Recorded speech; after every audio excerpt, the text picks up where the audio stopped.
तीनों कालों का जिसे पूरा यथावत ज्ञान है, सृष्टि सारी में प्रतिष्ठित बस वही भगवान है स्वयं सुख रूप केवल मुक्तिदाता नाम है। उस महात्म ब्रह्म को श्रद्धा समेत प्रणाम है। जिस बुद्धि को मांगते साधु संत सुजान, उस बुद्धि का हे प्रभु देना हमको दान। वेद स्वाध्याय सत्संग करते रहो, वेद स्वाध्याय सत्संग करते रहो, एक दिन प्राप्त सद्ज्ञान हो जाएगा। वेद स्वाध्याय सत्संग करते रहो, एक दिन प्राप्त सद्ज्ञान हो जाएगा। शांति होगी परम भ्रांति मिट जाएगी, शांति होगी परम भ्रांति मिट जाएगी। पाप तापों का अवसान हो जाएगा। वेद स्वाध्याय सत्संग करते रहो, एक दिन प्राप्त सद्ज्ञान हो जाएगा। आर्य समाज नरौरा से आए हुए आचार्यगण एवं अतिथिगण, अपनी समाज के समस्त पदाधिकारी वृंद, अत्यंत श्रद्धा की भाजन वंदनीय मातृशक्ति, धर्म प्रेमी सज्जनों और प्यारे बच्चों, ईश्वर की महान कृपा है जिसकी कृपा से कुछ बौद्धिक चिंतन लेकर के हम लोग यहाँ उपस्थित होते हैं, कुछ कहते हैं और कुछ सुनते हैं। सज्जनों, आयोजकों की एक समस्या रहती है कि जो प्रवचन दिया जाए वो वक्ताओं की समझ में, श्रोताओं की समझ में आना चाहिए।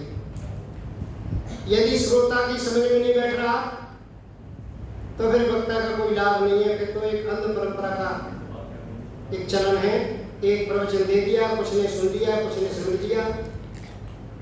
तो मैं वेद की शिक्षा को ही आपके समक्ष रख रहा हूँ, किसी अन्यत्र को, किसी बाहर से नहीं रख रहा। थोड़ा सा दार्शनिक चिंतन जरूर मेरी देने की इच्छा है, क्योंकि मैं दर्शन का विद्यार्थी हूँ। तो दार्शनिक चिंतन उसमें दिया करता हूँ कभी कभी मैं मंत्रों के साथ। तो उसको आप बुद्धिपूर्वक श्रवण करेंगे तो आपको अवश्य लाभ हो। सज्जनों, मंत्र है अग्निर्होता कवि क्रतु सत्यश्चित्र सर्वस्तमः देवो देवेभिरागमत्। ये मंत्र ऋग्वेद के प्रथम मंडल के प्रथम सूक्त का 5वां मंत्र है।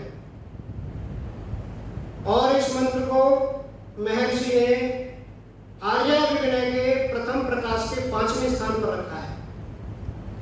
बहुत ही गूढ़ अभिप्राय मंत्र है, बहुत संक्षिप्त मंत्र है। गायत्री मंत्र दिया हुआ है, गायत्री में है, छंद में है और षड्ज स्वर में बोला जाता है।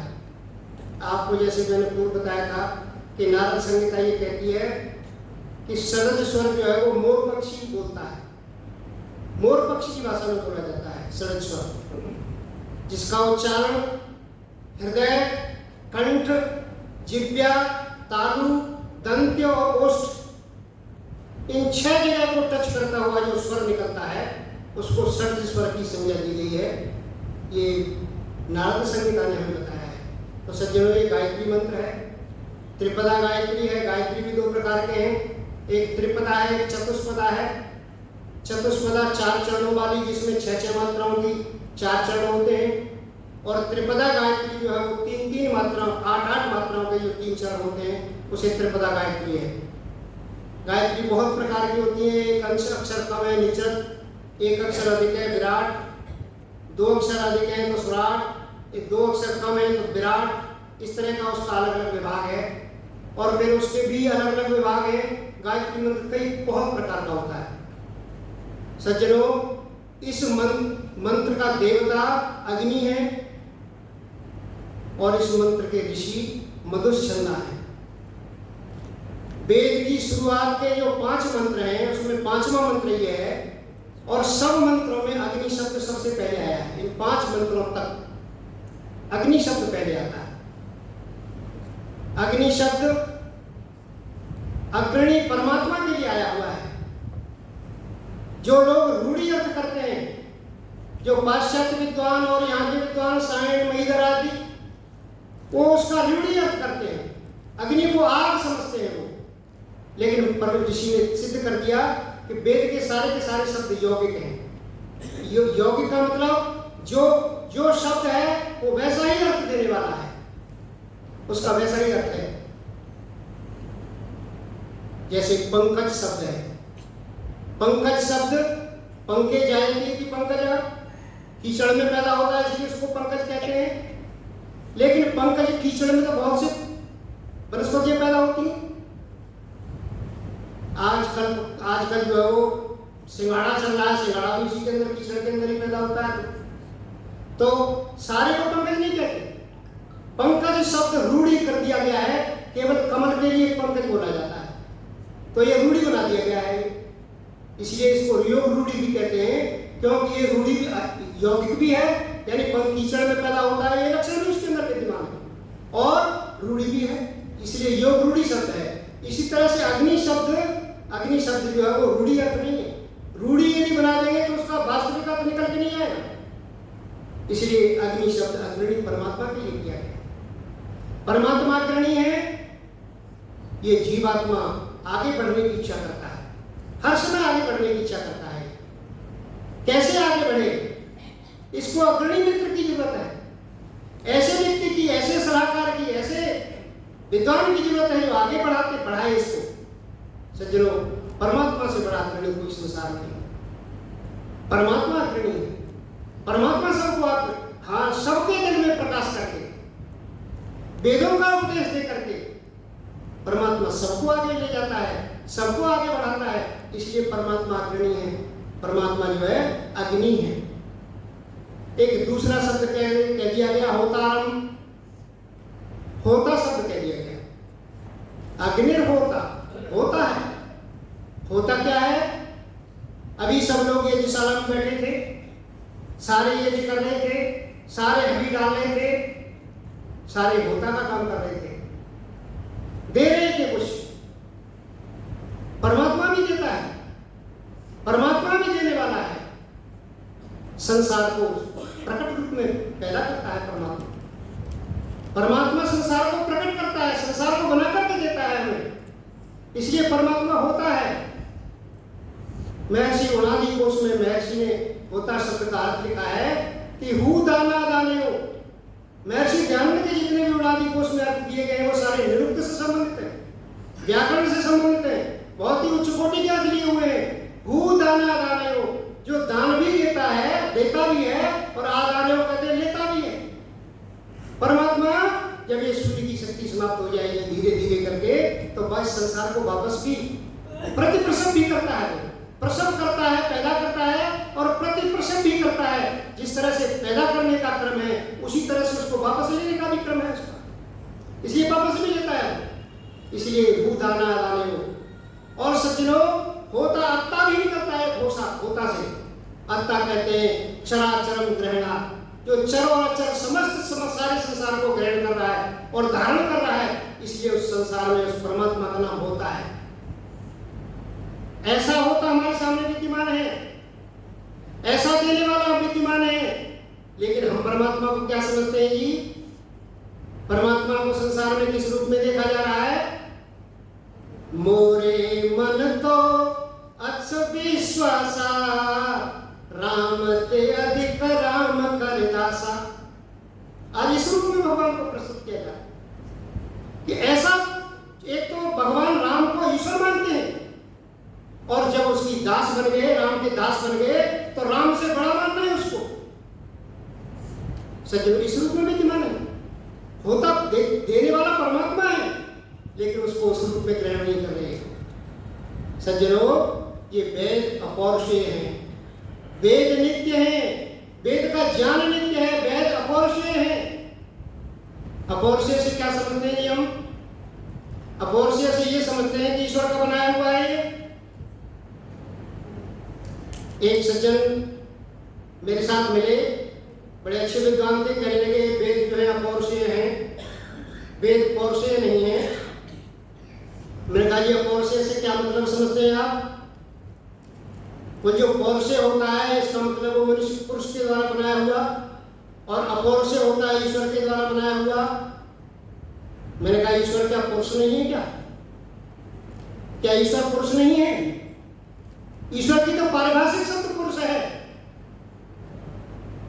क्लेश कर्म विपाक अपरामिष्ट पुरुष विशेष है ईश्वर, वो विशेष पुरुष है। पुरुष कहते हैं उसको है जो पूरी में रहता है। हमारा जो भोगायतन है ये ब्रह्मांड, हमारा जो शरीर है हमारा भोगायतन है, लेकिन सारा का सारा ब्रह्मांड परमात्मा का भोगायतन है। यश भूमि ब्रह्मा अंतरिक्ष मतोदरम दिवक्षुर्जमुदानम तस्मै ज्येष्ठाय ब्रह्मणे नमः। सज्जनों, सारा का सारा भोगायतन है परमात्मा का है, तो परमात्मा भी तो एक पुरुष है। एक तरफ आप नित्य बता रहे हो, बात दोनों ठीक है, लेकिन जिस रूप में हम समझते हैं उस रूप में ठीक नहीं है। दर्शन में ऐसा नहीं बताया। हम वेद ज्ञान को परमात्मा का बनाया हुआ। मैंने कहा जी कब बनाया परमात्मा ने, कब दिया हमें? जी सृष्टि के आदि में, सृष्टि के आदि में दिया ऋषियों को। तो मैंने कहा सृष्टि का तो काल है, काल और दिशा की जब परिधि में कोई चीज बन जाती है तो वो नित्य ज्ञान नहीं कहलाता। वो नित्य ज्ञान नहीं होता। वो नित्य ज्ञान तो हमेशा विद्यमान रहना चाहिए। नित्य की परिभाषा दी गई है कि सत्य कारणवत् नित्यम। जो चीज सत्य है, जिसका कोई बनाने वाला नहीं है, नित्य वो चीज है। परमात्मा का कोई बनाने वाला नहीं है, जीवात्मा का कोई बनाने वाला नहीं है, और मूल प्रकृति का कोई बनाने वाला नहीं है। सज्जनों, इस वेद ज्ञान का कोई बनाने वाला नहीं। बड़ी विचित्र बात कह दी। आज समाज के लोग तो स्वीकार नहीं करेंगे इस बात। हम तो मानते हैं कि वेद ईश्वर का बनाया हुआ है। अपौरुषेय है वेद, परमात्मा के ज्ञान में रहते हैं, परमात्मा उसका अधिकरण है, लेकिन बनाया नहीं किसी ने। ये स्वाभाविक ज्ञान परमात्मा का है। सारे के सारे उपनिषद ये बता रहे हैं कि स्वाभाविक ही ज्ञान बन क्रिया चल, ये परमात्मा का स्वाभाविक ज्ञान है। इसीलिए तो हम परमात्मा से प्रार्थना करते हैं कि हे जिस बुद्धि को मांगते साधु संत सुजान, उस बुद्धि का हे प्रभु देना हमको दान। जो चीज जिसको होती है उसी से मांगा जाता है। हमारे अधिकारी लोग मांगते हैं जाके कि भाई समाज में कथा हो रही है, समाज में कुछ व्यवस्था करनी है, दान दीजिए। तो जो धनवान व्यक्ति है उससे मांगने जाते हैं ना, ठीक उसी तरह से जो सबसे ज्यादा समझदार व्यक्ति है, जिसके पास ऐसा ज्ञान है जो कभी मिटने वाला नहीं है। जब प्रकृति अनभिव्यक्त रूप में रहती है तो उसका ज्ञान भी अनभिव्यक्त रूप में परमात्मा की स्मृति में रहता है। सज्जनों, जब वो प्रकृति प्रकट रूप में आ जाती है तो ऋषियों के माध्यम से उसी ज्ञान को जो मनुष्य के लिए उपयोगी है उस ज्ञान को परमात्मा दे देता है। इसलिए परमात्मा का ये ज्ञान किसी पुरुष का बनाया हुआ नहीं। क्योंकि पुरुष के बनाए हुए सामान को क्या कहते हैं? कैसे समझें कि ये चीज पुरुष ने बनाई है, ये चीज अपौरुषेय है? पौरुषेय ज्ञान की परिभाषा दर्शनों के अंदर दी गई है। सज्जनों, पुरुष जो पौरुषेय चीज होती है, यस्मिन् अदृष्टे भी कृतवती उपजायते तत्पौरुषेयम्। पौरुषेय वो वस्तु होती है जिसको देख करके हमें कृतवती पैदा होती है, जिसको देख करके ये बात पैदा होती है कि किसी का बनाया हुआ है। इस माइक को देख करके पता चलता है किसी का बनाया हुआ है। हमने बनाते हुए देखा नहीं, अदृष्टे भी हमने उसको बनाते हुए नहीं देखा कहीं भी। इस भवन को देखा है तो ऐसा ये भी लगता है कि एक चीज का बनाया हुआ है। कैसे पता चला? दूसरे भवन बना रहे हैं लोग, प्रत्यक्ष में दूसरे भवनों को बनाते हुए देखते हैं हम, तो ये पता चलता है कि भवन भी ये भी किसी ने बनाया हुआ है। सज्जनों, कुछ जो है ऐसी चीजें हैं जिनके बनाने वाले दिखाई नहीं देते। न तस्य कार्यम कारणम च विद्यते, न तस्य कार्यम कारणम च विद्यते। उसका कार्य तो होता हुआ नजर आता है, लेकिन करने वाला कोई दिखाई नहीं देता। ये मनुष्य शरीर ऐसे बन गया क्या?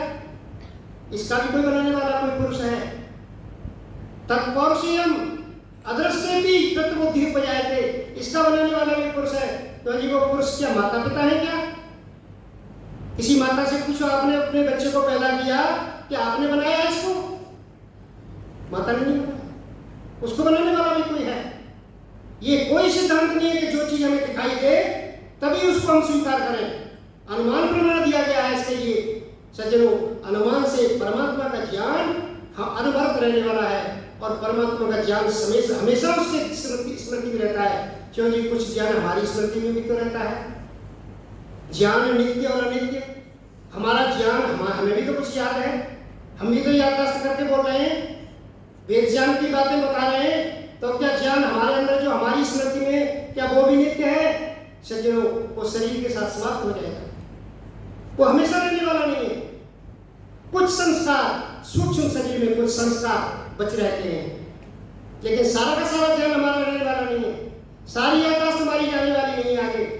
इसीलिए हमें एमए करने के बाद जब हम मर जाते हैं तो नर्सरी में ही बैठना पड़ता है। हम नर्सरी के बगैर किसी और हम एक डायरेक्ट एमए में नहीं बैठ सकते। आप ये कहें कि भाई मैं तो एमए कर चुका हूँ पिछले जन्म में, अब तो मुझे बीएड करवाइए, एमए पीएचडी करवाइए, ऐसा नहीं होता कभी। इसलिए परमात्मा का ज्ञान हमेशा उसकी स्मृति में रहता है। वो नित्य ज्ञान है, हमारा ज्ञान नित्य नहीं है। हम उस नित्य से उस ज्ञान की उपासना करते हैं, हर जन्म में करते हैं कि परमात्मा जिस बुद्धि को मांगते साधु स्वरूप से ज्ञान, जो ज्ञान आपके पास है उसी ज्ञान को परमात्मा देता है जो उसके पास है। वो किसी का बनाया हुआ नहीं, वो स्वाभाविक ज्ञान परमात्मा का है। इसलिए उस ज्ञान को अपौरुषेय कहते हैं, उसको किसी पुरुष के द्वारा बनाया हुआ नहीं। बाकी सारे संसार जो कार्य जगत है ये पुरुष का बनाया हुआ है, ये अपौरुषेय नहीं है। लेकिन हम क्या समझ रहे हैं कि अपौरुषेय ईश्वर को कहते हैं। दर्शनों में इसको इस तरह से समझाया गया है। सज्जनों, दर्शनों में जिस तरह से समझाया गया है सारे संसार को, ये बताया गया है दर्शनों में कि भाई जो बात शास्त्र से सिद्ध है, जो शास्त्र से सिद्ध है उसी बात को करना चाहिए हमें। प्रायश्चित्तम चिकित्साम च, जो दर्शनों में लिखा हुआ, जो हमारे वैदिक ग्रंथों में है, एक नारद संहिता, जो मैं कहता हूं कभी कभी कि नारद संहिता ऋषि नारद के द्वारा बनाई, मुनि नारद के द्वारा बनाई गई है, लेकिन ये प्रक्षिप्त हो चुकी है, लुप्त हो चुकी है। ये तक्षशिला नालंदा विश्वविद्यालय में जब आग लगाई धर्मियों ने तो ये ग्रंथ समाप्त हो गया। लेकिन इसके प्रमाण दूसरी पुस्तकों में मिलते हैं। एक नारद पुराण बना दिया लोगों ने, उसमें इसके प्रमाण मिलते हैं। उसमें कहते हैं कि प्रायश्चित्तम चिकित्साम च,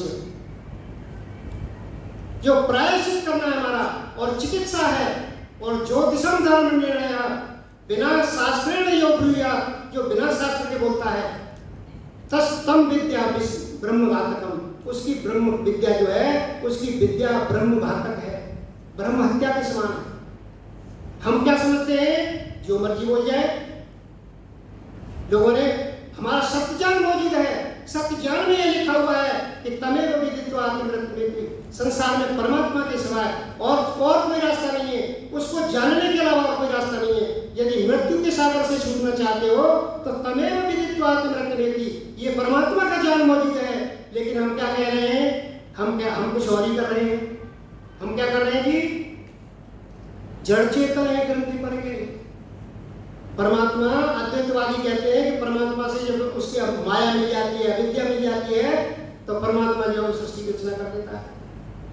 अद्वैतवादी कहते हैं कि परमात्मा सृष्टि की रचना से करता है, उससे अविद्या मिल जाती है। सज्जनों, अविद्या जो है वो वस्तु रूपा नहीं है। दर्शन में कहा गया है कि वस्तु रूपा नहीं है यह विद्या, ये तो केवल भाव रूप, अभाव रूप है। विद्या का न होना अविद्या है, विद्या का अभाव अविद्या है। इसलिए ये वस्तु नहीं है। हमेशा कभी भी अभाव से भाव की उत्पत्ति नहीं होती। संसार भाव रूप में है और अभाव वस्तु रूपा जो है, वो जो अविद्या है वो अवस्तु रूपा है, वो अभाव रूप में है। अभाव से कभी भी भाव की उत्पत्ति नहीं होती। द्रव्यमान संसार जो इस तरह से पैदा नहीं हुआ करता कभी भी। और परमात्मा यदि करता हो, कुछ हमारे आज समाज के विद्वान भी कहने लगे हैं। एक स्वामी प्रद्युम्न जी हैं, रामदेव के गुरु हैं, तो उन पर तो ठप्पा इतना बड़ा लगा हुआ है कि छोटी मोटी की बात चली नहीं सकती उनके आगे। अभी जो है वेद सम्मेलन हुआ, वहाँ वो आए हुए थे और पूरा रिकॉर्डिंग जो मैं सुना रहा हूँ हमारे पास मौजूद है आर्य संदेश टीवी पे। जो मैं कुछ बता रहा हूँ आर्य संदेश टीवी पे मौजूद है, सारा का सारा रिकॉर्डिंग। उन्होंने कहा कि परमात्मा सर्वव्याप्त है, और सर्वव्याप्त है तो सर्वव्याप्त होने से ये आकाश भी सर्वव्याप्त है। परमात्मा से आकाश बन गया सर्वव्याप्त। आकाशात वायु, वायु और अग्नि, अग्नि जल और जल से पृथ्वी और तत्स्य जीवन, ये सारा का सारा संसार पैदा हो गया, परमात्मा से पैदा हो। मैंने स्वामी जी से जब उतर के आए स्टेज पर, मैंने स्वामी जी से पूछा कि स्वामी जी आप कुछ कह तो भी सकता नहीं, आपको आपके ऊपर ठप्पा इतने बड़े आश्रम का लगा हुआ है, लेकिन ये परमात्मा, जब ये परमात्मा से ही सारा बन गया, परमात्मा कार्य रूप में आ गया, तो आप ये बताइए किसने किया? ये स्वयं हो गया? कभी भी परमात्मा कार्य रूप नहीं आता। सज्जनों, अप्रत्यसंक्रमण, वो किसी से मिलने जुलने वाला नहीं है। मैंने पहली बार आपको बताया था कि हर स्पर्श हमारा वैशेषिक दर्शन बताता है। वैशेषिक दर्शन कहता है कि द्रव्य गुण कर्म सामान्य विशेष समवाय, इन 6 वस्तुओं का ज्ञान करने से आपको मोक्ष हो जाएगा। उसमें बताया गया है कि ये जो पदार्थ है, ये परमात्मा का जो पदार्थ है, ये स्पर्श क्रिया जब होती है तो जब संयोग को क्रिया कहा है, और संयोग कब होता है? जब स्पर्श होता है। हर स्पर्श जो है वो संयोग है, लेकिन हर एक संयोग स्पर्श नहीं है। दर्शन की भाषा बड़ी विचित्र है कि हर एक स्पर्श जो है वो संयोग तो है, लेकिन हर एक संयोग स्पर्श नहीं है। क्यों? कैसे? परमात्मा और जीवात्मा का भी संयोग है, लेकिन सज्जनों स्पर्श नहीं है। स्पर्श नहीं। परमात्मा जीवात्मा जैसे पानी में दूध मिल जाता है, ऐसे मिले हुए नहीं, पृथकत्व है वहां पर, मिले हुए हैं एक दूसरे से, लेकिन पृथकत्व है, अलग अलग सत्ता है दोनों की, दोनों अलग अलग हैं। इसलिए कभी भी जो है प्रायश्चित्तम चिकित्साम, शास्त्र के विरुद्ध जो बोलता है व्यक्ति, जो शास्त्र के विरुद्ध, मैंने कहा स्वामी जी दर्शनों को पढ़ाया आपने? तो जी दर्शन तो मैंने नहीं पढ़े। तो फिर मैंने कहा दर्शनों की बात कैसे बोलते हो मंचों में? आप विरुद्ध बोल जाते हो इस तरह से। ऐसे बहुत से विद्वान हैं, हमारे राजन जिज्ञासु जी हैं, वो दर्शनों में वो कभी कभी बोल जाते हैं, स्वामी ब्रह्म विवेकानंद जो दर्शनों के मास्टर हैं उनकी आलोचना करना लग जाता है। मैंने कहा आपने दर्शन पढ़े हैं? बोले दर्शन उनका इतिहास विषय रहा, जो विषय पढ़ाई नहीं, विद्वानों में चर्चा है। विद्वान हमेशा उस विषय में बोलते हैं जिसका उसको ज्ञान होता है। हम पुराण के ऊपर नहीं बोल सकते, पुराण का हम ज्ञान नहीं। महर्षि ने जो टिप्पणी दी है पढ़ करके दी है, बाइबल को पढ़ करके हमने सत्यार्थ प्रकाश में दी है, वो तो पीएचडी का ग्रंथ है सज्जनों। ऐसी टिप्पणी नहीं दी बगैर पढ़े, लेकिन आज लोग बगैर पढ़े टिप्पणी करते हैं। तो प्रायश्चित्तम चिकित्साम च, नारद संहिता में दिया गया है कि जो प्रायश्चित बताते हैं, किसी धर्मगुरु के पास पहुंच जाओ, भगवान हमें जो है परिवार में कुछ अशांति है, कुछ गड़बड़ हो रहा है, कुछ उपाय बताओ, तो हर एक बताता है कि आप मजार में चले जाओ। कोई कुछ कहता है, कोई कुछ कहता है, लेकिन ये प्रायश्चित जब हम करें तो शास्त्रानुकूल होना चाहिए, हमारा शास्त्र के अनुकूल होना चाहिए क्रिया हमारी। और चिकित्सा शास्त्र के अनुकूल होनी चाहिए। आज भारत का अंग्रेज तो ये कहते थे कि भारत का हर एक व्यक्ति डॉक्टर है। किसी व्यक्ति से पूछा जी बुखार आ गया, अरे ये क्या बात है, आप जो है दूब घास को जो है पीलो घोट करके आपका बुखार कैसे मत चला गया। हर एक आदमी डॉक्टरी बताने को तैयार। जुकाम हो गया तो काली मिर्च पीस करके शहद के साथ खा लो, हर एक व्यक्ति डॉक्टर है। लेकिन चरक शास्त्र मना करता है। ये जो शरीर है ये बहुत अमूल्य है, इसकी कीमत, इसका कोई मूल्य नहीं है संसार में सज्जनों। ऐसे ही चिकित्सा नहीं बतानी चाहिए हमें, जब तक हमें उस पर पढ़ा नहीं है, जिस पर हमारी पहुंच नहीं है, उस चिकित्सा को बताने नहीं जाते हैं। लेकिन चरक शास्त्र मना करता है। लेकिन आज चिकित्सक जो बड़ी बड़ी डिग्री लिए हुए हैं, वो हमारे साथ क्या कर रहे हैं सज्जनों? ब्रह्म हत्या कर रहे हैं। हमारे जो विकसित देश हैं, उन देशों से, उनके देश में कभी भी मनुष्यों के ऊपर कोई भी दवाई परखी नहीं जा सकती। पहले दवाई जब बनती है तो 10 साल उसका परीक्षण चलता है, उसका, और परीक्षण होने के बाद ये जो है चिकित्सा में आती है। लेकिन वो अपने विकसित देश, अपने देश में नहीं, वो अविकसित देशों में, छोटे छोटे देशों में मनुष्यों के ऊपर परखते हैं, और धीरे धीरे करके किसी का यकृत खराब हो गया, किसी का किडनी खराब हो गई, किसी का कुछ खराब हो गया, और धीरे धीरे प्रारंभ कर देता है। ये ब्रह्म हत्या नहीं तो क्या है सज्जनों? चिकित्सा शास्त्र के अनुकूल होनी चाहिए। और तीसरा है ज्योतिषम। ज्योतिष जो है वो शास्त्र अनुकूल होनी चाहिए। आज हमारे धर्माचार्य ज्योतिष से भी हैं, सारे के सारे धर्माचार्य। कोई व्यक्ति, किसी के यहाँ बच्चा पैदा हुआ और कोई कहे कि जब पंडित जी जरा देखो हमारा बच्चा पैदा हुआ है, वो जी पैदा हुआ है तो हम इन चीज़ों को मानते नहीं। किस स्थिति में पैदा हुआ है, क्या हुआ है, इन चीज़ों को हम नहीं मानते। वो तुरंत दूसरे पंडित के पास चला जाता है। और कैसे पंडित के पास जाता है? 5वीं पास के पास। हमारा धर्माचार्य एमए है, लेकिन 5वीं पास के पास चला जाता है वो व्यक्ति, और 5वीं पास उस पर सारे ग्रह और उपग्रह चला करके और उसको ठगता है। उसके पास भीड़ लगी हुई है और हमारा धर्माचार्य खाली है, एमए पास किया हुआ है। कारण ज्योतिष को छोड़ दिया। महर्षि ने ज्योतिष को छोड़ा नहीं है, वो काम नहीं कर पाए इस पर।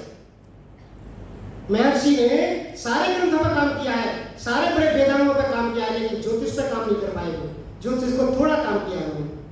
उन्होंने कितना काम किया? उन्होंने लिख दिया कि भाई गणित ज्योतिष सही है, फलित ज्योतिष सही नहीं है, ये लिख दिया उन्होंने। लेकिन परीक्षण से लिखा उन्होंने। ऐसा नहीं है कि वो काम नहीं कर सकते थे उस पर। वो सारा का सारा ज्योतिष छोड़ दिया। आज कोई भी धर्माचार्य बताने को तैयार नहीं है, कहते हैं मानते नहीं, क्योंकि वो जानते नहीं। आर्य समाज का बहुत बड़ा दायित्व है कि अपने धर्माचार्य को ट्रेंड करें। ज्योतिष ऐसा शास्त्र नहीं है, ज्योतिष ऋषियों का शास्त्र है सज्जनों। ज्योतिष चक्षु है, शिक्षा घ्राणम वेदस्य हस्तौ पादौ च कल्पते मुखम व्याकरण स्मृतम निरुक्तम श्रोतमुच्यते छंद पादौ वेदस्य ज्योतिषा ऐनम चक्षु तस्मात् सांगमधीत्येव ब्रह्मलोके महीयते। सज्जनों, इन वेदांगों का अध्ययन करके हम स्वर्ग में जा सकते हैं, हम मोक्ष को प्राप्त कर सकते हैं, लेकिन ज्योतिष पूरा का पूरा छोड़ दिया। ये ऋषियों का बनाया हुआ है सज्जनों। 18 ऋषि इसके प्रवर्तक हैं। सूर्य पितामह व्यासो वशिष्ठो अत्रि पाराशर कश्यपो नारदो गर्गो मरीच मन मंदिरा लोमस कौलसश्चैव च्यवनो यवनो भृगु सौनकास अष्टादशश्चेते ज्योतिष शास्त्र प्रवर्तका। ये ज्योतिष शास्त्र के प्रवर्तक ऋषि हैं। ये ऋषियों का बनाया हुआ है ज्योतिष, लेकिन हमने बिल्कुल छोड़ दिया। आज गणमान एक छोटी सी कुंडली बनाना नहीं आता। कुंडली क्या है जी? कुंडली में कोई फलित ज्योतिष थोड़ी है। कुंडली में सारा का सारा ब्रह्मांड का चित्र है। देखिए कुंडली है छोटी सी, ये कुंडली है। ऋषियों की परंपरा ये रही है कि सारे के सारे ब्रह्मांड को एक छोटे से कागज पर उतार देना कि उस समय सूर्य की स्थिति कहाँ थी, सूर्य किस राशि पर था। ये जो 12 महीने हैं, ये 12 राशि हैं। वेदों में 12 राशि और महीने दूसरे वर्णों में कीजिए वेदों में, कि अषाढ़, चैत, वैशाख, जेठ, अषाढ़, ये वेदों में नहीं। वहाँ कुछ दूसरा सौर मास और इत्यादि इस तरह के वर्णन है। तो वेदों में जो है राशियों का वर्णन, राशि जो है इन राशियों पर, जैसे अंडाकार आकार में पृथ्वी घूमती है, सूर्य के चारों तरफ पृथ्वी घूमती है, 12 राशियों पर घूमती है। सज्जनों, इन 12 राशियों पर ये बृहस्पति ग्रह है, एक राशि को एक दिन में, एक जो है वर्ष में पार करता है। 12 राशियों को 12 साल में पार करता है। हमारी पृथ्वी 360 दिन में पूरी 12 राशियों को पार करती है। 360 जो व्रत है उसका जो अंश है वो 360 बैठता है। एक दिन में एक अंश चलती है, 30 दिन में 30 अंश चलती है, और एक महीने में 300, एक साल में 360 अंश चलती है। इस तरह से ये 12 राशियों में चलती है। सज्जनों, इन 12 राशियों पर मैं अभी ज्योतिष के एक शिविर में गया था। आचार्य दार्शन्य लोकेश, जो ज्योतिष के प्रकांड विद्वान है, और जो सारे के सारे पंचांग जो भारत में चल रहे हैं उन सबको चैलेंज कर रहे हैं। आर्य समाज के विद्वान है, वो अपना पंचांग निकालते हैं, और उस पंचांग को निकालने में उन्होंने सारी स्थिति को बताया गया। चंद्रमा, उनके पास बहुत बड़ी बड़ी दूरबीन है। हमें जो है जब रोजड़ में उनके साथ गए उनके शिविर में, तो 150 आदमियों को उनका जो हॉल बना हुआ है उस पर ले गए छत पर रात के 1 बजे, और 3 बजे तक सारे ग्रह उपग्रह दिखाए उन्होंने, अपनी दूरबीनों से सारे दिखाए उन्होंने। किसी ग्रह पे अंधड़ चल रहा है, इतनी बढ़िया दूरबीन उनके पास है, वो सारा स्थिति बताते हैं। उन्होंने सारे के सारे पंचांग वालों को चैलेंज किया है कि तुम्हारे पंचांग गलत है, ये सूर्य की स्थिति से ठीक नहीं है, ये सूर्य इत्यादि की स्थिति से ठीक नहीं है। सज्जनों, ज्योतिष बहुत उच्च कोटि का ग्रंथ है। सूर्य सिद्धांत इत्यादि जो पुस्तकें हैं उसमें यह बताया गया है कि पुरुष को हमेशा सूर्य का सेवन करना चाहिए, माता को चंद्रमा का सेवन करना चाहिए। जो राजाओं की पुरानी अट्टालिकाएं हुआ करती थी पहले, आप अभी भी उनके भवन बने हुए हैं। जब जो गर्भवती स्त्री होती थी उस अट्टालिका पे चंद्रमा का सेवन करने के लिए रखा करते थे वो। क्यों ऐसा क्यों होता है कि कि चंद्रमा का सेवन करने से स्त्री का जो मासिक धर्म है वो जो है पुष्य और ज्येष्ठा नक्षत्र के आसपास सेट हो जाता है। उससे क्या होगा कि जो स्त्री पुष्य और ज्येष्ठा नक्षत्र में गर्भ धारण करती है उसके बच्चे महान पैदा होते हैं। सज्जनों, ऐसे ही थोड़ी ना मंदालसानी कह दिया था कि भाई मेरे गर्भ में आने वाला बच्चा अन्य किसी माता के गर्भ में नहीं जाएगा, मैं सीधा इसको मोक्ष में ले जाने की कोशिश करूंगी। सज्जनों, ये ज्योतिष हमारा चक्षु है। आपका बहुत बढ़िया शरीर है, आपकी बहुत बढ़िया इंद्रियां हैं, बुद्धि बहुत बढ़िया काम कर रही है, लेकिन आपकी आंख ना हो तो 50% लोगों 50% कार्यों से आप वंचित रहेंगे। ज्योतिष ऐसी चीज है, ज्योतिष फलित ज्योतिष नहीं है, इसमें फल का कोई मतलब नहीं है। संसार में कर्माशय को परमात्मा के अलावा और कोई पढ़ने वाला नहीं है। आज जो कर्माशय को पढ़ने की बात कर रहे हैं वो गलत कर रहे हैं। परमात्मा का जो कर्माशय जो हमारे साथ लगा हुआ है ये केवल और केवल परमात्मा के ज्ञान में वही पढ़ सकता है, इसको संसार में कोई बता नहीं सकता। इसलिए सूर्य चंद्रमा नक्षत्र आदि जो इत्यादि गण जहां जहां उनकी स्थिति है उसको एक कागज पर उतारना जन्म कुंडली है। हमारा धर्माचार्य कहता है हम तो जानते ही नहीं इसको कैसे हो गई। जब हम ये कह देते हैं आप उसकी कुंडली बनाइए और कुंडली बनाने के बाद समझाइए उसको कि देखो ये ग्रह यह था, ये ग्रह यह था। मैंने उनसे एक निवेदन किया, मैंने कहा जी सारी दिल्ली जब मैं शिविर में था तो उस महाशय दार्शनिक जी से मैंने निवेदन किया कि भाई आप ये बताइए कि ये जो हमारे दिल्ली में तो बड़े परेशान है लोग किससे बोलिए कि ये जो है मंगली दोष है, एक मंगली दोष चला हुआ है और हर एक में निकाल देते हैं कि ये मंगली दोष है और उसके लिए मंगली ही लड़का देखो 40-40 वर्ष के लड़के और लड़कियां हो रहे हैं लेकिन मंगली की वजह से शादी नहीं हो रही उनकी। ये क्या बीमारी है जी? कहने लगे देखिए मैं खाली ज्योतिष वैसे बताता नहीं, लेकिन ये 150 वर्ष पुराना खोज है लोगों। ये सूर्य से जानकारी में नहीं मिलेगा आपको। ये 150 वर्ष पुरानी खोज है, ज्यादा पुरानी नहीं है और किसी सामान्य विद्वान की खोज है। उसमें ये बता दिया उसने कि लग्ने व्यये चतुर्थे च सप्तम्याम अष्टम्याम कुजः नाशयेत भार्या भर्तारं भर्ता भार्यां विनाशयेत। इस कुंडली के अंदर उन्होंने विधान बना दिया नए पंडितों ने कि भाई कुज कहते मंगल, लग्न राशि में जिस राशि में बच्चा पैदा हुआ है उसमें मंगल आ जाए। 12वीं राशि यानी मीन राशि पर जब चंद्र पृथ्वी हो उसमें जो है मंगल आ जाए। चतुर्थ राशि में अर्थात मेष वृष मिथुन कर्क राशि पर जब हो पृथ्वी तब उसमें मंगल आ जाए। 7वीं में और 8वीं में हो तो ऐसा बच्चा जो है मंगली दोष से युक्त होता है और ऐसा बच्चा जब गैर मंगली से शादी कर दो तो पत्नी को समाप्त कर देगा या पति समाप्त हो जाए। ये लिख दिया लोगों ने। अब इस बात में बताइए कि ये जो ग्रहों पर ग्रह चल रहे हैं अपनी अपनी स्थिति में चल रहे हैं, ये बदल नहीं सकते कभी भी। मनुष्य की कोई ताकत नहीं है, क्या वो ज्योतिषी की ताकत है कि उसको बदल देगा उस ग्रह को? लेकिन हम उसे फलित रूप में ले जाते हैं, उसकी गणित को समझ ही नहीं पाते, उसके फलित को देख करके गणित को भी छोड़ देते हैं। हमारे सारे धर्माचार्यों का मैं आज समाज शिविर की जिम्मेदारी लगाता हूँ कि पहले एक दिन के लिए उस विद्वान को बुलाइए, मैं उसको बुलाने की व्यवस्था करता हूँ, आप बुलाइए उसको और फिर उसके बाद 7 दिन का 8 दिन का शिविर लगाइए उसका। सारे दिल्ली के धर्माचार्यों को बुलाइए, उनको पढ़ाओ कम से कम ज्योतिष है क्या। ज्योतिष फलित ज्योतिष नहीं है, ज्योतिष गणित है, ज्योतिष एक विज्ञान है।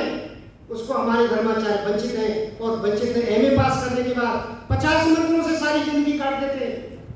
कोई भी धर्माचार्य ज्योतिष की तरफ नहीं बढ़ता। ज्योतिषाम धर्म निर्णय, धर्म का निर्णय शास्त्रों से होता है। सज्जनों, धर्म का निर्णय कैसे करेंगे? आज संसार में विद्या चली हुई है। कैसी है विद्या? मोरे जाको विधि दारुण दुख दही ताकि मत पहले ही हर नहीं। कितने लोग मानते हैं इसको? सभी मानते हैं इसको? क्या ये ठीक है? जिसको परमात्मा दुख देना चाहता है, फल देना चाहता है, उसकी बुद्धि का हरण कर लेता है।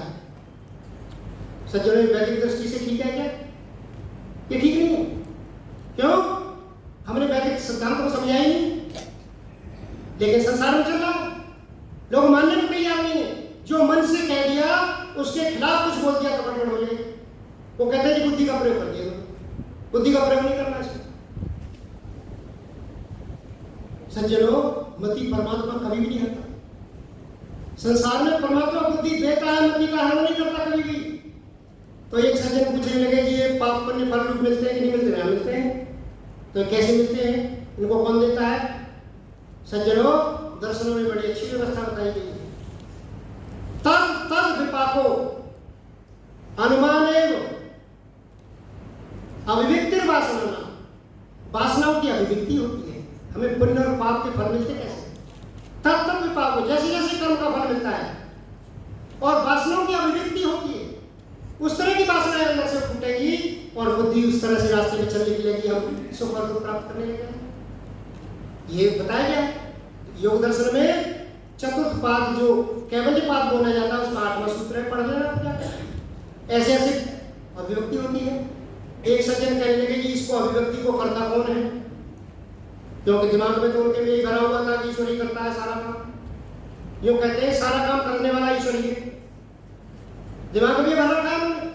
तो वो मैंने कहा जी करता कौन है? मैंने कहा इसमें 2 व्यवस्थाएं हैं।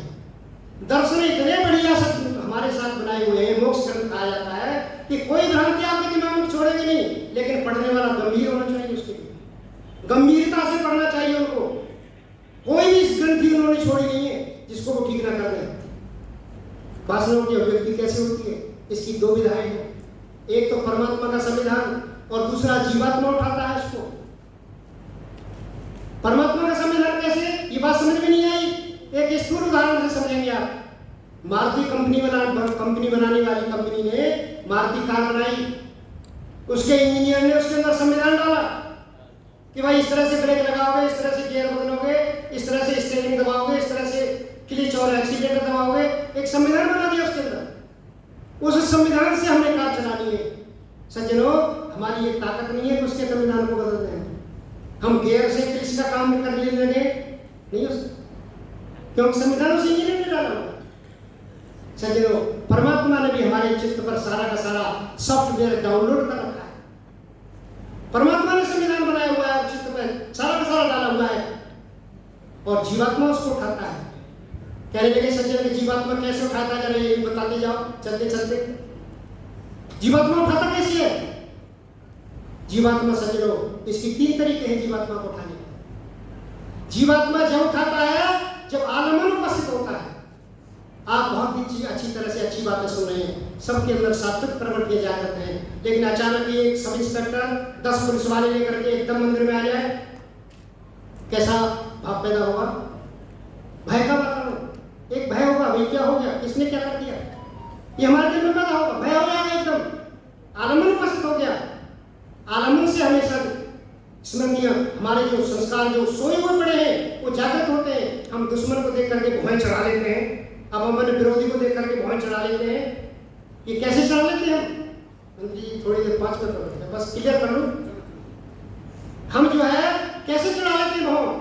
क्योंकि जो संस्कार सोए हुए पड़े थे वो जागृत हो जाते हैं, तो आलमन उपस्थित हो गया।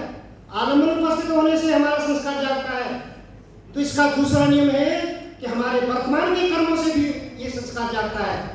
हमारे जो वर्तमान के कर्म होंगे उस हिसाब से भी ये संस्कार जागता है। और तीसरा है पूर्व जन्म के संस्कार जो हमारी जीवात्मा के चित्त पर पड़े हुए हैं, उनसे भी ये संस्कार जागते हैं। सज्जनों, इनकी 3 ही विधियां, 3 प्रकार से संस्कार जागते हैं। मैं समझता हूँ समय का अतिक्रमण नहीं करना चाहिए। इन्हीं शब्दों के साथ आप सभी का बहुत बहुत धन्यवाद। इस मंत्र के शेष अर्थ को आगे बढ़ाएंगे। ओम शम।